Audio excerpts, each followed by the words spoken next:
Շնորհավոր։ Հավես Անիջան։ Սրբազան ինչ կարող եք այս օրվա մասին ասել, որովհետև մենք մեր հաղթանակները կարծես մսխել ենք, գոնե առնվազն մարտական ոգու մասով, հիմա մեր ժողովուրդը ունի այն ոգին, որը այս հաղթանակները իրենց փոխանցում էին, հա, այս մասով ինչ կարող եք ասել։ Նախ, ինչպես միշտ ասել եմ, այս օրվա խորհուրդը կամ օրերի խորհուրդը մեր ինքնաճանաչողության եւ ինքնագնահատականի մասին է։ Թե ինչպես կարող է մի ժողովուրդ ցեղասպանված, լքված, հիվանդ, ջարդված վիճակով ուղղակի ոտքի կանգնել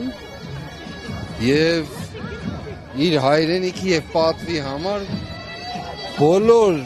պարամետրերով ձախողման, ենթադրության իրավիճակում հաղթել իրենից գերազանցող մեծաթիվ բանակներին։ Ես նկատեցի դուք այստեղ իշխանության ներկայացուցիչներ կան, կարծես հերավորություն եք պահում, Ավինյանն է այստեղ, Մհերը Գրիգորյան։ Դե չարիքն էլ է ներկա լինում բարիքի ժամանակ։ Իրենք ուզում են իրենց դեմքը նաև ինչ որ իմաստով է ժողովրդի հաշվի փրկել։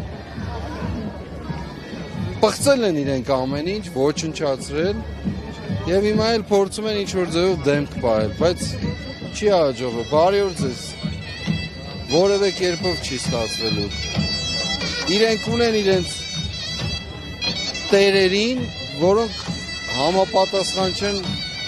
հաղթանակի իրականությանը, բարի օր ձեզ։ Եվ այո, հստակ ես ոչ էլ տեսել եմ, ոչ էլ կարիք կա տեսնել, տեսնեմ էլ երկու բառ կասեմ։ Բայց այսօրվա խորհուրդը հաղթանակի մասին է, որ բնականաբար իրենց հետ որևէ կապ չունի, այլ մեր ժողովրդի ինքնաճանաչողության հետ եւ ինքնագնահատականի։ Մհեր Գրիգորյանը սահմանազատման գործընթացից էր խոսում, գիտեք, որ կրկին Տավուշից է լինելու, անցած անգամ չստացվեց կանխել, այս անգամ ինչ պիտի անել սրբազան։ Ուրեմն դուք ամեն վարքյան ներկա եք եղել այնտեղ, չէ՞։ Ուրեմն հետևյալն ասեմ ձեզ, մենք չենք հաջողել հեռացնելու չարիքին, այո, բայց մենք հաջողել ենք գոնե կարողանալ են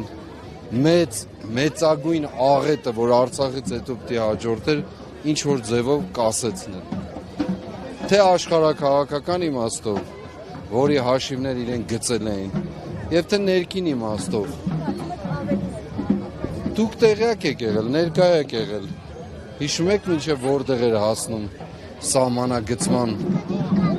պատկերը, ինչ է ոսկեպարի, վերին ոսկեպարի հատվածը, մեր բանի, ազատամուտի եւ այլն այդ հատվածը, հիմա նույն ուզում են շարունակել, նույնությամբ ուզում են շարունակել, մենք թույլ չենք տալու, Անի ջան, դու էլ մեզ հետ։